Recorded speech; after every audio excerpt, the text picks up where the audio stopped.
My name is Anke Neumann, and I'm the current chair of the Clay Minerals Group. Founded in 1947 with an inaugural meeting in Burlington House, the Clay Minerals Group of the Mineralogical Society was one of the first special interest groups that have contributed so much of the life and success of the society. In 2022, the Clay Minerals Group will celebrate its Jubilee anniversary of 75 years of continued research exploring the wonderful world of clays and clay minerals. The group's committee has been organizing and coordinating a Jubilee year of activities and events to excite clay scientists and the wider mineral-interested community alike. Please do join us for these activities, such as the two-day 75-year Jubilee meeting that will take place in the Natural History Museum in London on 25th and 26th of May 2022. We are very much looking forward to celebrating with you the past, present, and future of clay research and the Clay Minerals Group. To keep informed about all that is going on during the Jubilee year, follow us on Twitter or LinkedIn, sign up for our Jubilee year newsletter, and check the schedule of activities and events available on the group's website. Now, I hope you enjoy the following interview, one of 12 interviews highlighting the diversity of minds and hearts behind the fantastic world of clay mineral research and application. Clay Mineralogy Group are celebrating 75 years of activity this year. We are the senior group of the MinSoc, if my memory serves correct. And as part of that activity, what we're doing is meeting and talking with various clay mineralogists, both from the UK and overseas, and actually plotting out their histories, the history of the group as they recall it, but also anecdotal information that they've learned and gleaned over the years, their own research career and the way they see clay mineralogy developing over that time. And we have today with us Chris Jeans from the University of Cambridge, who most certainly is in a position to talk on those topics with some authority. And we will, between myself and Kevin, explore his very interesting, very atypical academic history at various departments in Cambridge and other locations over the course of this meeting. Christopher, the first step we'd like you to cover is just about your general background, your education, and so on. King's, I think it was initially, wasn't it? Yes. I was time when J.H. Taylor was professor. This was in the very early 1960s, and I scraped into university. I had to repeat my A-levels, and luckily I managed to add geology in my second round of attempts. And anyhow, I managed to get in. I know the first time, well, there was always hope I would get into Cambridge. I went to a posh English public school, and most people, sort of automatically, they're more cleverer than I was. It was quite simple. And so I did my final exams from Kingston Tech, which I found opened my eyes to life and much more suitable for my character than a public school. But I must say it was in London, the public school, and it taught me certain things about dealing with other people and about getting the best out of situations and learning one's weaknesses. And one is having a rotten memory, and it may stem from not being really interested in what they were trying to teach. Before we move on to the next question, I'm just going to say that just because Dave and I aren't disagreeing with all your self-deprecation doesn't mean we actually agree with it. Oh. That's all right. You've had several examples of it now, and I'm not having it.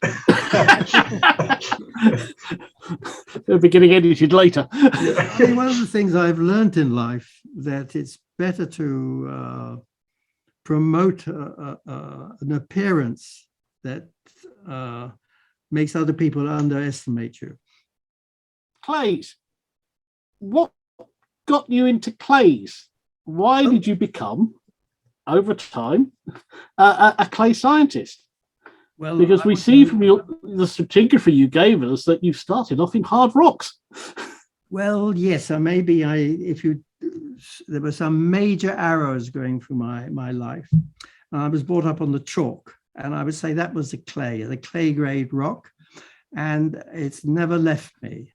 And no, I actually got into into normal clay minerals, sort of started when I was in King's College, because J.H. Taylor, who was prof then, he was also president of the MinSoc at one stage when they were having some trouble and things needed cleaning up, I seem to remember. But he was also he was also a very capable sedimentary mineralogist, and we got 2 lectures from him, I think, on clays in sediments, or one, and then we had a man called Lemaitre, who was a Cambridge product, a mineralogist, who also gave us a lecture on that. But I managed to scrape into Cambridge to the Sedgwick Museum, the Department of Geology, to work on the chalk. And the chalk at that time, I wanted to work on it, but it was all occupied. Jake Hancock said, no, you can't do that. Somebody else is working on it. And anyhow, I got to Maurice Black, who I wanted to work with, because he was the man who, I said, understood the chalk, the coccoliths and that. And he put me onto Eastern England, which I had never seen. And going back to Ian Platten, our first experience of Eastern England was in our 3rd year at King's. We went camping for at least quite a long weekend on the golf course there. And for Jake Hancock, we collected brachiopods inch by inch through the lower part of the lower chalk. And that's started me on the chalk of East England. And after 3 years, and I didn't have a grant, I was privately financed. I had the advantage of having a modest private income. Maurice Black said, well, Christopher, you start to understand the lower chalk of Eastern England. Now go along to Perrin's lab and look at these clay bands. And by this time, I had some familiarity with clays, but by then I hadn't read Milo's book, The Geology of Clays, which was a great inspiration, which sort of took you from geochemistry, nearly from the hard rock side, onto clays and onto soils. But then I got to Perrin's lab. It was a soil lab, and Perrin was a chemist at heart, and a geologist at heart, but a pedologist. He could do anything. He could fly planes during the war. He was a spotter pilot, everything from water supplies. And having worked in that lab, because you got familiar with soils in the various analytical things that are done to them, I started getting really ingrained into the business of geology, soils, and clay mineralogy, because I'm not a mineralogist. You asked me, I was taught how to do what I call the 4-stage clay mineralogy: untreated, glycerolated, 400 heated, 550 heated. And doing that in the Perrin lab, it has to be done with cameras. It was a long business. And I was determined to do enough samples from the chalk so I could get a 3-dimensional picture of how it varied in relation to my stratigraphy. And that involved occasionally climbing out of a window to escape from the department, because it was on deadlocks. And if you weren't out by 7 o'clock in the evening, you were deadlocked in. And anyhow, I managed to do my 125 samples, but that was a tremendous experience. The Cambridge meetings through the 1980s, really, that you hosted and initiated, I guess. I sort of crept in the middle of those, so you probably know the start of them far better than I do. What sort of brought you into that sphere? Because there's chalk there, but most of these meetings weren't relating to chalk. They were diagenesis meetings. What sort of spurred that on? Well, the initial sort of it's quite a long story, but the final bit of it, Jeff Wilson, I think, who was chair of the Clay Minerals Group, suggested to me I did an oily conference. But I was already in in hydrocarbons by then. And a man called Michael Fisher was very instrumental in many stages of my life to do with the oil industry. He was a person I met in Cambridge. He was a botanist. He had a degree in geology. He was a nearly professional rugby player, small chap, but he was very concentrated when he wanted to. Anyhow, he went to Robertson's in the short term, and he realized that one of the problems in the oil industry that in their development of reservoirs, that the properties of the rock, nice hydrocarbons flow out easily, and then suddenly they tail off. Problems is nearly always to do with the clays. And so when he was in Robertson's, he thought, well, why not look at these clays before you actually drill your wells or your production wells? And that's how he wrote me in. It was one Christmas. It was after I worked for Laporte, the Laporte project. And Robertson has started sort of testing me out, I think, sending me little batches of 1 or 2 samples. But on the day before Christmas Day, I received a batch of urgent 40 samples of clay mineralogy to do from the Mackenzie Delta up in northern Canada. Laporte. You had a spell at Laporte, did you? Yes, I did. With Barbara Neumann? Yes, in a way, yes. Okay. She was the one who I think caught me, you might say. And I was giving a talk on, I think, the clay mineralogy of the Upper Cretaceous of North America. I had actually sort of reviewed it in my thesis because I needed a background for interpreting the smectite in the chalk. And she was at this lecture, was down in Southampton, and she was sitting in the front row, and I think she may have been chairman at the time, and the talk was going badly. Firstly, the screen, the pointer, it was a brand new lecture theatre, paid for by Shell. The pointer didn't get to the screen, and there were some other technical problems, but I was making a real mess on it. And I suddenly realized Barbara, this lady was looking at me very intensely, as if she was trying to pull me through. And I remember going afterwards and going to have a pee, and next to me was Alan Weir. And I said, oh, that was an awful talk, and he made some, tried to placate me, but it was bad. I'd lost the thread. I got through it. That was something different. And then I think I went to New Zealand after that for 2/3 of a year. And I think when I came back, Barbara knew that I didn't have a job. And she proposed that I worked for Laporte. I was in applied biology at the time.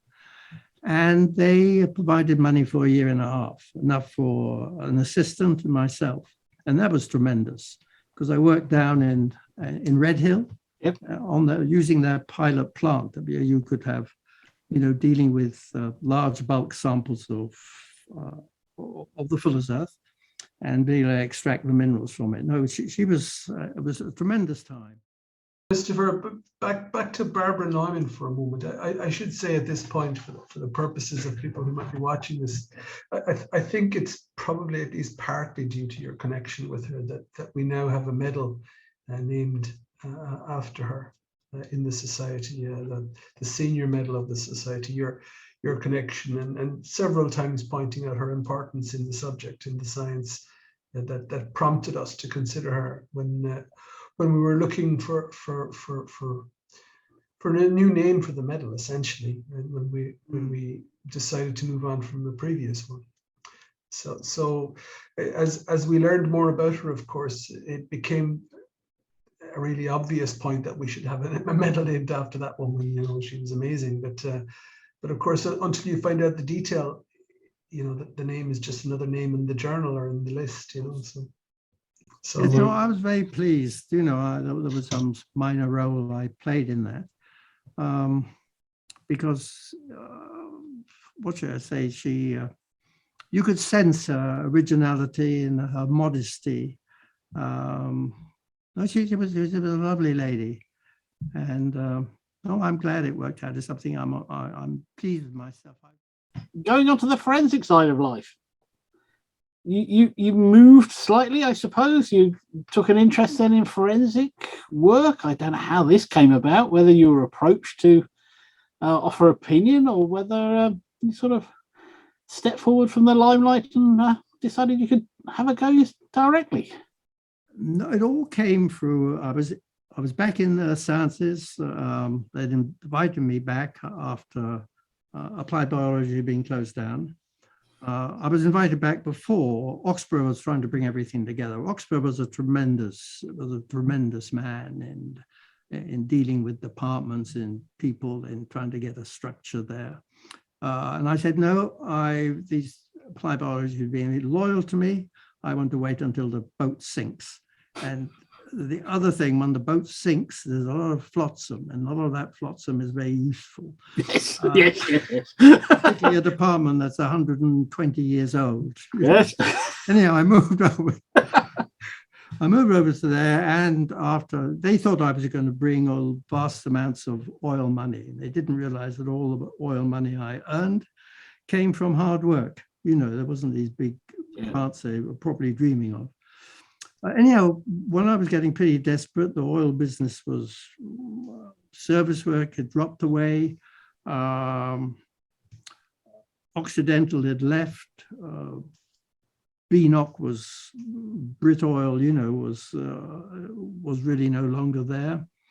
There was a telephone call shortly before Christmas. Is there anybody in the department who knows anything about soils? And I was one of the few people in the department, but it was passed to me, and I'm probably the only person who knew anything about soils. He said it was a solicitor. It was the chief clerk of a solicitor in Bristol who was looking for somebody who knew something about soils in a murder case. And he'd been a detective before, and he thought, well, the person who was acting for the prosecution also came through Cambridge. And as a consequence, they sensibly rang up. And that's how I started on the forensic business. And I worked not just by myself. I mean, David, you were involved in this, but also with Steve Boreham, who was somebody from geography. He was the chief technician, I think, at the time, but trained, he had a geology degree and I think a botany one, a man of very, very fine, very good fisherman, poacher, whatever, whatever there was in his knew his pollen as well. And so we went down to Bristol, and the chief clerk, I've forgotten his name, he showed us over the area where he wanted us to investigate. It was the person who was accused of murder was a young man, and he apparently picked up a girl, or accused of picking up a girl on his way out of a nightclub in Bristol, the early hours of the morning, and he had to walk all the way home. He didn't have any money for a bus or for a taxi, and his mother lived in the eastern outskirts, Kingswood, I think it was called. Anyhow, the prosecution and their expert had done their bit. And the suspicion was there was mud on this pair of shoes which had been recovered, which he was thought to have used when he had murdered this young lady he had picked up on the way, who he must have known her. But anyhow, we were shown around this. It proved to be of no particular interest, but before he left, the ex-detective brought out a picture of the body and just flicked through the photographs, the policeman. I said, she wasn't a good girl, but she didn't deserve this. Anyhow, that was the actual trial, because we were in a tremendous rush. We didn't get everything done. but the trial started falling to pieces. The first time I've ever been in court, and it was a local murder, and there was great sort of local interest in that part of Bristol. And there was another geologist partly involved, a local man. And he used to talk rather a lot, chat to me next to me during the, and I remember it was after the first day or in the afternoon of the first day after the court had adjourned, this ex-detective came up to me and said, be careful what's said, because they put stooges behind you, you know, the various policemen or police ladies being placed around to hear what we were talking about, because the prosecution case, anyhow, the soil case, which was supposed to be 90% sure, was falling apart in a very serious way. And it got to such a point that there was another incident that the keys that this man was supposed to have had in his pocket and dropped at the scene of the murder had was supposed to have fitted the lock of his mother's place. And he said, well, they're not my keys. And they looked for his keys and none were found. They assumed he was lying. But halfway through the trial, a new set of keys were found. And, you know, how many sets of keys are there? And then the whole trial sort of had to be stopped because the defense brought up a master locksmith and his assistant from London who explained that these locks are made in China and they're not very finely machined, so they take a file and do it. And there's a local locksmith that the police used, said, oh no, these are perfectly all right, you know, absolutely good. And in the end, I remember when I left this trial in the rather later stages, they were trying to decide how many locks these keys would actually work, and it was in hundreds. But it was intriguing because the prosecution soil person was having a terrible time, because I had the impression there had been bits of evidence introduced into the soil on the shoes. And after the trial, some weeks after, Steve Borum and I went back to Bristol to see where this soils may have come from. There was and where I had a suspicion there was something wrong with the soil and the evidence. And I got that when I went down to inspect this evidence before the trial. I came back from where it was in the person's lab. I said, there's something wrong here. There's something wrong. I didn't know what. It was just an instinct. And anyhow, we went down there and we actually found where this mud came from, is where the accused actually had to walk across some soil, which was a playing field. There'd never been, he had to go across it on his way home, and it was never been sampled in the controlled samples. I mean, I think he was guilty, but that's nothing to do with me. No, it's, and I suddenly realized this game of soil forensics is something that should be, I don't know about discouraged, because every other case, the evidence was proved not up to standard. And in fact, two of my murder cases, one was stopped even before the defense put their case forward, because we had basically, the QC had destroyed the prosecution's case, and the other case was a lady who was accused of murdering her child. She wasn't even put into the witness box, but I mean, she should have never been there at all. I couldn't say she got off because she should have never been there, you know. But the police, the prosecution will do all sorts of,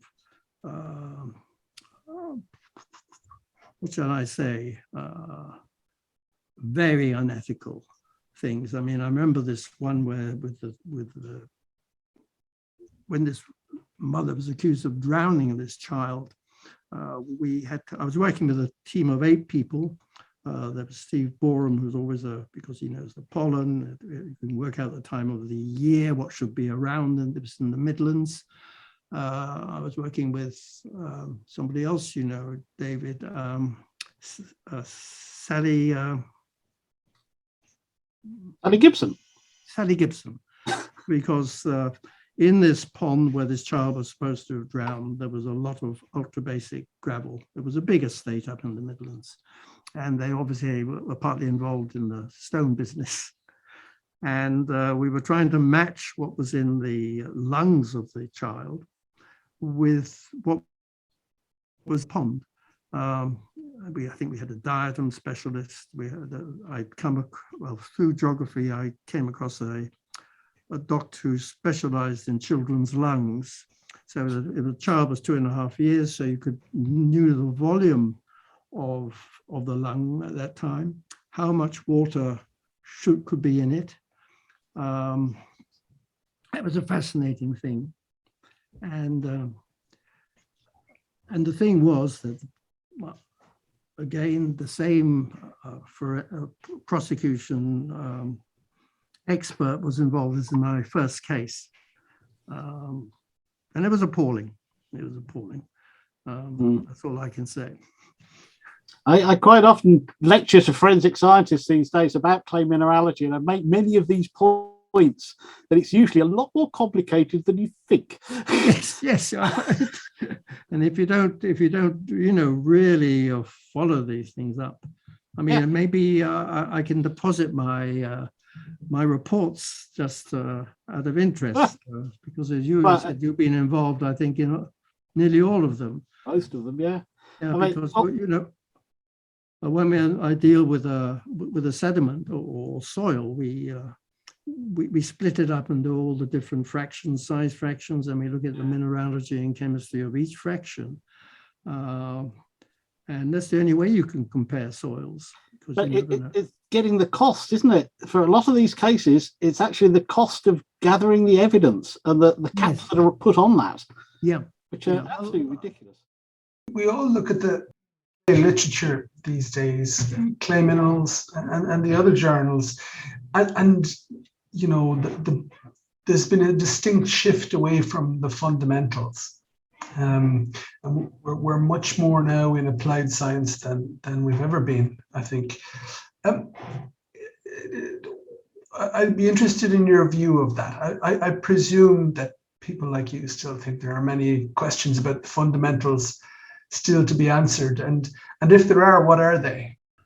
The young lady who was helping me set this up, she's a nanotechnologist, chemist, biologist, and she's one of the things she does is design carriers for drugs to get into those parts of the body that are not easily accessible, try to get them selectively into the cells. And I think, there's a potential for using systems like that. I mean, at the moment, I am supplying with a few clay samples, to seeing what use there may be done. But on the whole, these are synthetic systems she's involved with. But I think there are some fundamental things, but for me, I always look for the relationship with something else. In some ways, all that interest in the smectite layers and illites was related to burial metamorphism. It's something which was used a lot in the oil world, but I don't know how successfully. I think it was an academic thing. I mean, it didn't have that much sensitivity, did it? Because, the oil world were using spore coloration and organic systems. But I think there's still things, I feel, in the sort of area in which I wallow around, of things which are interesting to me, because I've always been interested in clay minerals that actually form in soils or form in sediments in the early stages. If you're thinking about the smectite mica transition, that's a very slow, methodical, boring process. But precipitating palygorskite or sepiolite in a triastic sediment, that excites me, because it tells me something about the environment. It tells me the possibility of using for stratigraphical purposes. That's, I think the areas there. Jake Hancock told me many years ago, probably one of the first times I had recently met you, and I was round at Jake's probably having a glass of wine at the time, and he was singing your praises because you were such an independent thinker. And I think that's already coming through in a lot of what you've done over the years. What do you think the global challenges are then for clay minerals in that regard? I mean, with the grand challenges we've got, can clay minerals make a contribution there? I mean, the weathering processes, carbon capture. Brad, what is this supposed? I don't think carbon capture is going to make any difference at all. It's going to make such a small difference, you know. But having worked in a paleo environments, you know, in the quaternary paleo environments department in geography, you know, there's going to be another ice age in whatever it is, it's 70,000 years it is. You know, there's a cyclicity. And I have a feeling humans can't disturb that. I mean, they can vary it slightly.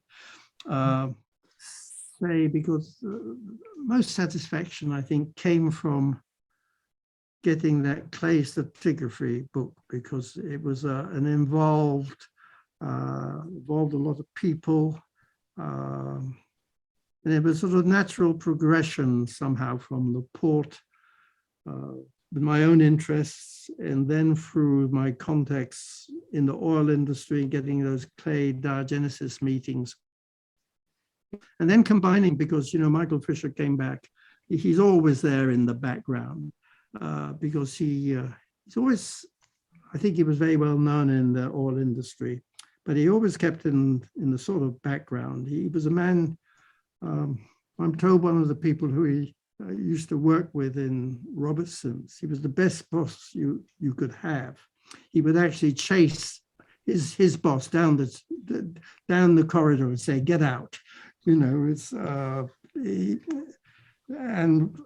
he wasn't the man you wanted to cross. He was a small chap. But he was chairman of JAPEC at the time. And I think they only had 2 chairmen of JAPEC. And it was a very successful charity because it's the education of the oil industry in the North Sea. And he was involved with the closing it down. Stoneleigh, I think, was the first one. And, you know, they're usually there for about 10 years. And they were deciding, you know, where money should go. And I think a lot of the money went to a new lab in Imperial College. Quite a lot went to the Geologists Association in support of their what is it called? They had a Rock Watch. Okay, yes. The Curry Fund. And a small amount of that came to the Clay Minerals Group. Yes. And I sort of played, David was involved, who I think he was chairman at the time, or maybe his editor. We were involved in twisting the MinSoc's arm to give us, we were twisting all 3 arms. I think Michael, the JAPEC, was willing to give us, I don't know, £8,000. There were profits from the Cambridge Diagenesis meeting. And then MinSoc also coughed up a similar amount and basically sort of financed that. And that was sort of satisfying. And then, you know, getting it done, it was interesting because some of the authors had to be kept under sort of control, partly because they didn't produce anything, partly because what they produced, needed some more geology than it was. So Robert Knox and Dick Merriman were the sort of people who came in. Robert Knox dealt with the tertiary because he knows the stratigraphy and he writes well. And Dick Merriman went in with the old red sands. That was very satisfying. Another person who was very helpful those Cambridge conferences was Tony Fallick. Yes. Yeah, I mean, he's a real operator, sort of at top level, a man who never loses his temper. And he also had his fingers on the pulse of research. Advice for a new graduate student or somebody just going through their PhD at the moment. What advice would you give them for starting a career in clay science? beyond choose something else, but that's not allowed. What would the advice be? I think it would depend very much on the student because, right, if he's already inclined towards it, does he have an interest in its application? You know, the important role that clay plays in soils or whatever it is, or in drugs. Yeah. I would go in those areas, go to conferences which apparently don't interest him, and you know, find what's being talked about. Pretend to be a clay mineralogist and go to a chemical conference. You know, they won't know anything about chemistry. Yes, they'll think you're a clay mineralogist. I think there's lots of applications, and it just depends if you can find something that actually interests you or discover what. I don't know. People on the whole don't have the width of general interest. I'm a master of nothing but a hack at a lot of things, you know, and I'm interested in the things. You know, whether it's palynology or whether it's, well, chemical matters, mineral structures, don't get me too far in. I'm not a clay mineralogist, I'm not a palynologist, I'm not a stratigrapher, but I can operate in all those because the approach is, you know, when I'm in each situation, I'm definitely say I'm not what they might think I am. I'm something else. Chris, when you're not working on clays, what do you like to do? Tell me about your garden. Yeah, well, I love having my hands in the soil. You've got a beautiful garden, which you is, really do. I find it an important thing, the texture of the soil. You know, it isn't, I mean, Bob Perrin's lab, we almost sort of, when trying to teach the undergraduates to roll their little sausages and seeing what the actual, how much silt there was and other things, you know, with the hands-on that a soil surveyor has to use. But I definitely want my, to be in touch with the soil. Well, I, you know, always had a passion for patterns, but expressed in carpets and rugs. Ooh. Because I realize that's how my mind works. I look for patterns. It's not a conscious one, and I look for. I like seeing. I think I like seeing patterns in irregularity, you know, and I appreciate rugs that have been made by somebody who may have a tribal allegiance and will put the general pattern in, but when will put their own individuality into it. That's yes, those are part of what I call my harem of carpets. I have about 30 or so of them. They're rugs, but each of them have their own textures and patterns, and I've been in love with them at some stage or other. I didn't know about your Sure. fascination with carpets. There we go. And I haven't fallen out with love with them. It's, you know, some days it's this one and some days with that one. So we're getting to the end, I think. Oh, well. The question about, I don't know if it's the right terminology, but who do you admire from the clay mineralogy side of life, past or present? And who would you like to have a conversation with, much in the way we're doing this now? Oh, this was a difficult thing. I was... Milo, or I don't know. You know, in some ways I admire, and I had some correspondence, but I don't think I would necessarily want to, you know, he was as opinionated as I was. And I think we would clash all the time. But I very much appreciated his, you know, the way he was looking at things, his book. And I have an idea, Lippmann, Friedrich Lipp, the German mineralogist. He was an extremist, not just on minerals. He was I knew him reasonably well. He was unpopular in a way because he he was very logical, had very definite ideas, but you could go and visit him, and his wife was a good German Hausfrau, rather powerful one, because he needed to have somebody fairly powerful. The breakfast table would be put in the middle of the lawn, a white linen tablecloth, and the coffee and whatever there was. And Lippmann would start talking about his most recent craze. It could be detective stories, it could be orchids, there was a passion there. Or it could sometimes be about a carbonate, a double carbonate mineral, or a clay mineral.